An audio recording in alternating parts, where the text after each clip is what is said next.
گرامی، آپ میں سے کوئی کھڑا ہو کر کے سوال کر سکتا ہے کہ مولانا صاحب ابھی آپ نے بیان فرمایا جس طرح سے اللہ تبارک تعالیٰ نے مخلوق انسانی کو طبقوں کے اندر بانٹا ہے، اسی طرح سے جنت کے اندر بھی طبقے بنائے ہیں، تو آپ بھی بتا دیجئے کہ پھر جنت میں جب اللہ نے طبقے بنائے ہیں تو نبیوں کا طبقہ جنت میں الگ ہے، ان کی جگہ ان کا مقام سب سے بلند و بالا ہے، اور محبوب مکرم صلی اللہ علیہ وسلم کا تو مقام اور مرتبہ جنت میں بھی سب سے ارفع و اعلیٰ ہے۔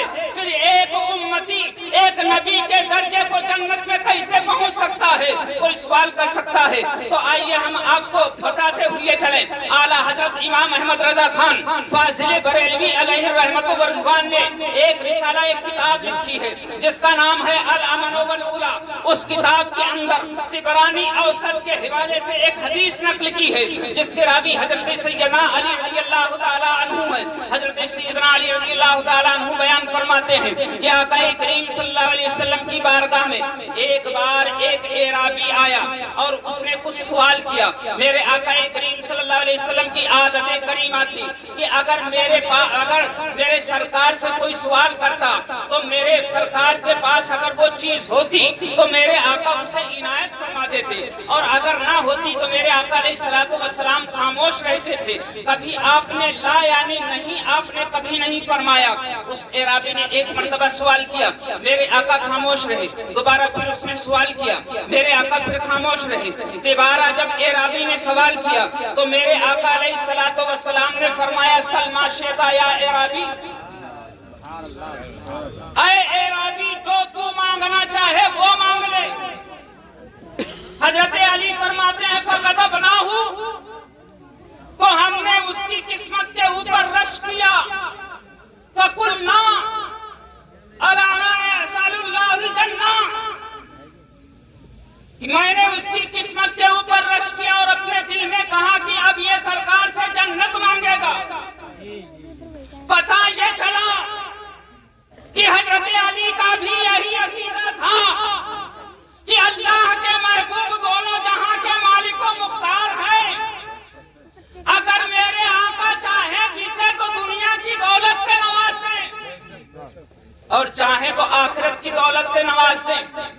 حضرت علی کے عقیدے نے ہم کو اور آپ کو ایک راستہ دکھا دیا کہ جو حضرت علی کے عقیدے پر ہے وہی جنت کے راستے پر ہے، اور جو حضرت علی کے عقیدے سے ہٹ گیا وہ جنت کے راستے سے ہٹ گیا۔ عزیزان محترم، حضرت علی فرماتے ہیں کہ اس اعرابی نے مانگا تو کیا مانگا؟ کہا یا رسول اللہ میرے لیے سواری کا انتظام کر دیا جائے۔ میرے نبی نے فرمایا جاؤ، ہو گیا۔ کہا یا رسول اللہ زیادہ راہ نہیں۔ میرے نبی نے فرمایا کہ جاؤ، وہ بھی ہو گیا۔ اعرابی چلا گیا۔ حضرت علی کے ماتھے کے اوپر کچھ ابھری ہوئی لکیریں تھی۔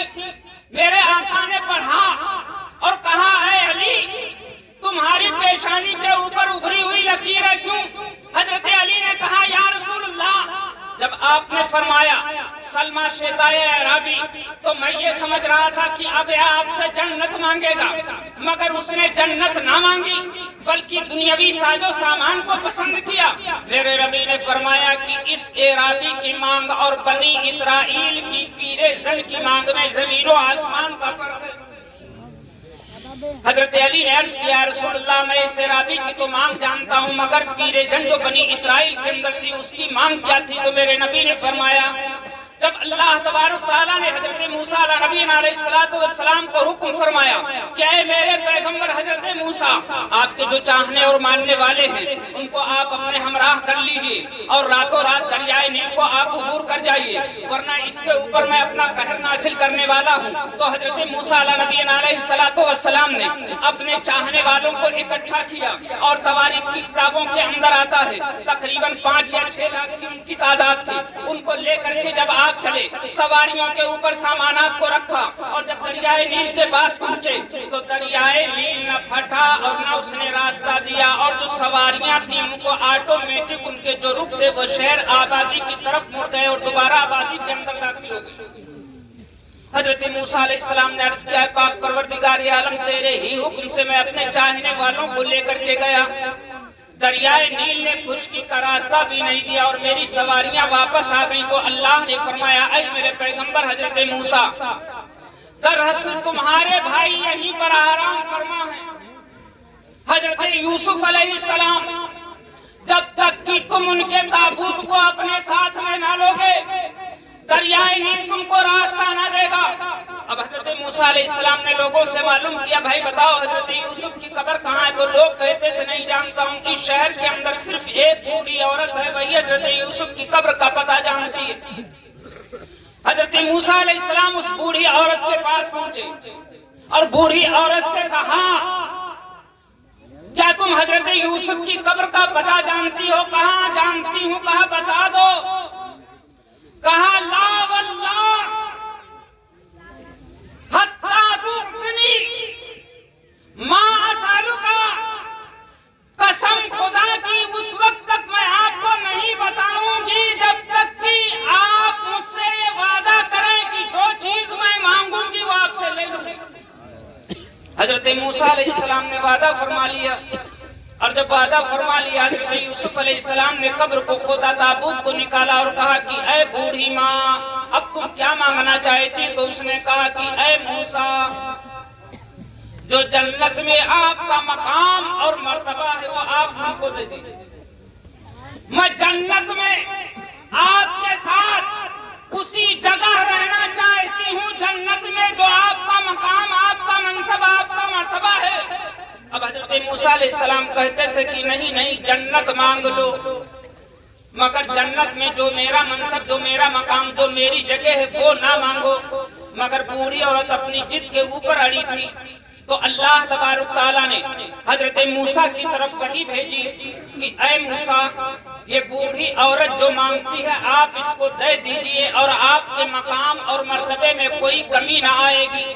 بتانے کا مقصد یہ ہے، جب حضرت موسیٰ علیہ السلام بوڑھی عورت کو جنت میں اپنا مقام اور مرتبہ دے سکتے ہیں، اور ان کے بھی مقام اور مرتبے میں کوئی کمی نہ آئی، تو نبیوں کا تاجدار اپنے غلاموں کو اپنے ساتھ جنت میں کیوں نہیں لے جا سکتا ہے؟ لیکن عزیزان محترم، ہم کو اور آپ کو دیکھنا ہوگا، جنت کی بات آئی تو ہم بھی کہتے ہیں کہ ہم نبی کے غلام، مولانا عارف صاحب کہتے کہ ہم نبی کے غلام، حضرت علامہ مشتاق صاحب کہتے ہم نبی کے غلام، آپ لوگ بھی کہتے ہیں ہم نبی کے غلام۔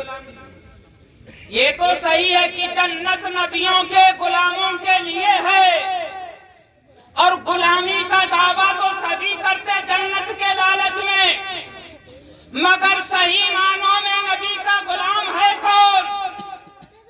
اب عزیزان محترم آپ دیکھیے، قیامت کا دن ہوگا، قرآن نے یوں بیان فرمایا، یوم یفر المرء من اخیہ امہ و ابیہ و صاحبتہ و بنیہ، کہ جب میدان محشر کا دن ہوگا وہاں کوئی کسی کا پرسان حال نہ ہوگا۔ مگر ایک صحابی آئے میرے آقا کی بارگاہ میں، عرض کرتے ہیں کہ یا رسول اللہ، اگر میدان محشر میں آپ کو تلاش کروں تو آپ کہاں ملیں گے؟ تو میرے نبی نے فرمایا 3 مقام، حوض کوثر کے پاس ہوں گا، اس لیے کہ میری امت پیاسی ہوگی، میں انہیں جام پلاتا ہوں گا۔ میزان کے پاس ہوں گا تاکہ میرے امتی کی کوئی نیکی کم ہو جائے تو میں اسے پورا کر سکوں۔ پل صراط کے پاس اس لیے کھڑا ہوں گا کہ اپنی امت کے لیے میں اپنے رب سے سلامتی کی دعا کر رہا ہوں گا۔ عزیزان محترم، غور و فکر کرو، صحیح معنوں میں تمہیں بیٹے کی محبت کام نہ آئے گی حشر میں، ماں کی محبت تو کام آئے گی، اس لیے کہ ماں سے محبت کرنا، ماں کی اطاعت و فرما برداری کرنا گویا کی جنت میں جانے کی ضمانت ہے۔ لیکن عزیزان محترم، میدان محشر میں جب نیکی دینے کی باری آئے گی تو ماں بھی نیکی نہیں دے گی، باپ بھی نیکی نہیں دے گا، بھائی بھی آپ کو نیکی نہیں دے گا، رشتہ دار عزیز و اقربا بھی نہیں دیں گے، اور وہ بھی جس کے لیے تو نے اپنے بوڑھے باپ کو دھکے دیے ہوں گے، وہ بھی جس کی محبت میں آ کر کے تو نے اپنے بوڑھے ماں باپ کو ستایا ہوگا، وہ بھی تمہیں ایک نیکی دینے سے انکار کر دے گی۔ تو ہمیں اور آپ کو سوچنا چاہیے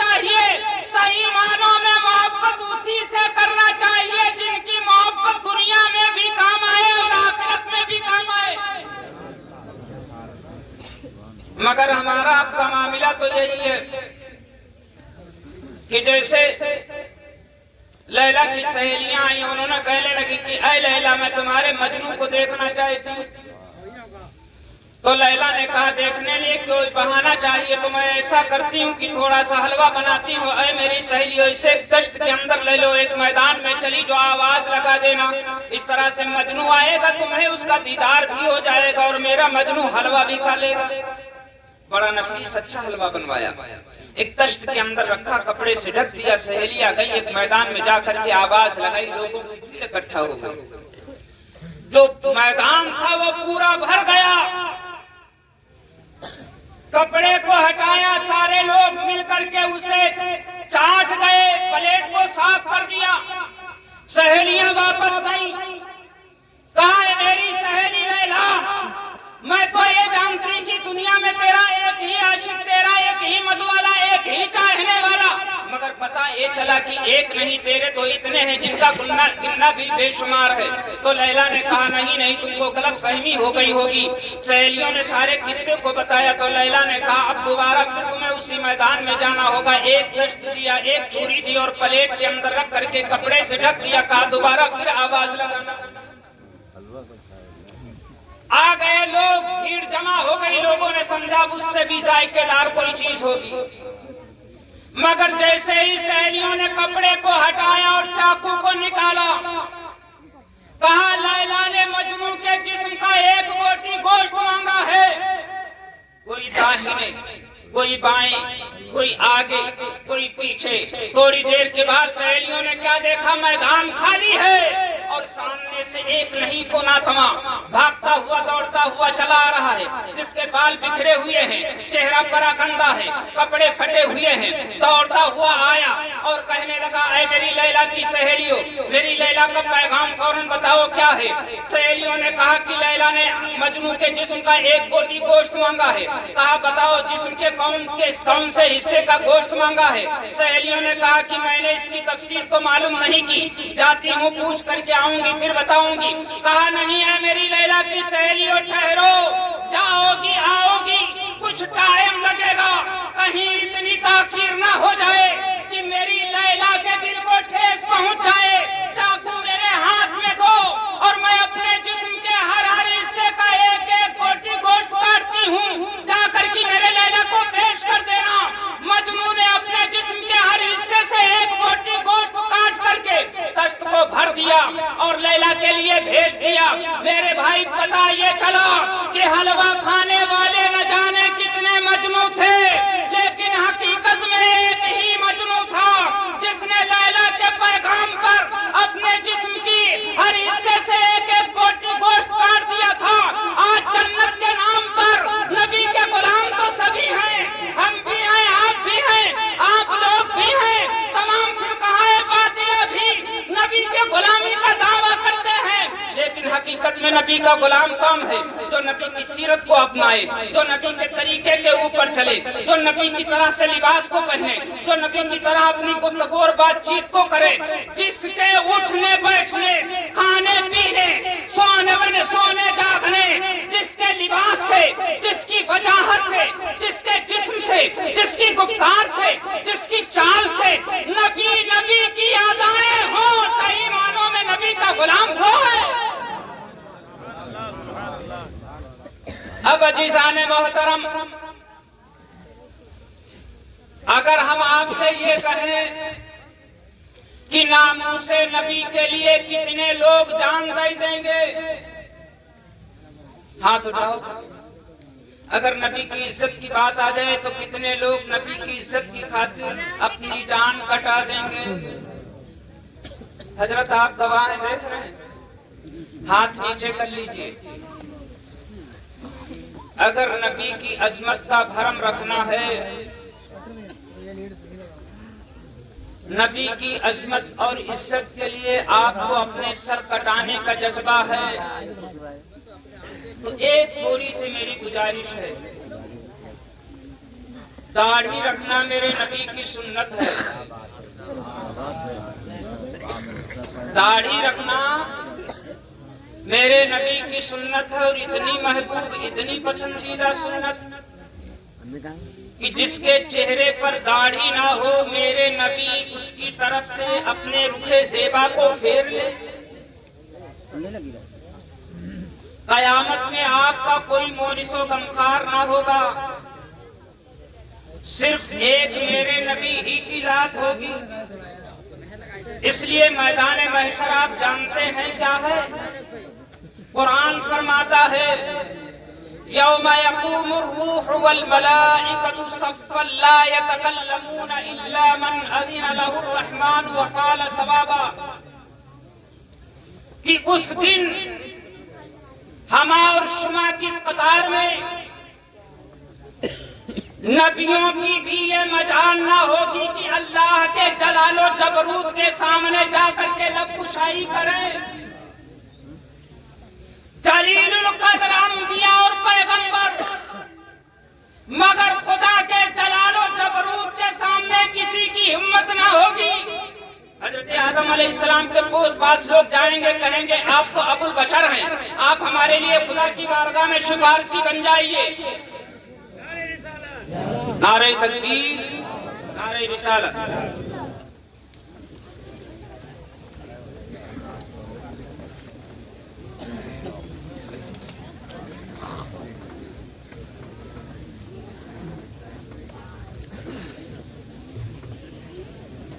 درود شریف پڑھیں صلی اللہ علیہ نبی وآلہ صلی اللہ تعالی علیہ وسلم. لوگ جائیں گے حضرت آدم علیہ نبی علیہ السلام کے پاس، کہیں گے آپ تو ابو البشر ہیں، خدا کے لیے ہمارے سفارشی بن جائیے. تو حضرت آدم علیہ السلام بھی کہتے ہوں گے نفسی نفسی. اسی طرح سے حضرت آدم سے عیسیٰ تک جتنے پیغمبر ہوں گے میدان محشر میں سب نفسی نفسی کہتے ہوں گے، لیکن پورے میدان محشر میں ایک میرے نبی کی ذات ہوگی. میرے نبی نفسی نفسی نہیں بلکہ میرے نبی امتی امتی کہتے ہوں گے، میرے نبی انا رہا کہتے ہوں گے. عزیزان محترم، جب میرے آقا کریم صلی اللہ علیہ وسلم کے لیے اللہ تبارک تعالیٰ شفاعت و سفارش کا دروازہ کھولے گا، اس کے بعد دوسرے انبیاء کرام کو بھی اجازت ملے گی، اولیاء اللہ کو بھی اجازت ملے گی، علماء کو بھی اجازت ملے گی، حفاظ و قراء کو بھی اجازت ملے گی، یہاں تک کہ وہ چھوٹے بچے وہ جو کم سنی میں انتقال کر جاتے ہیں ان کو بھی اپنے والدین کی سفارش کی اجازت ہوگی.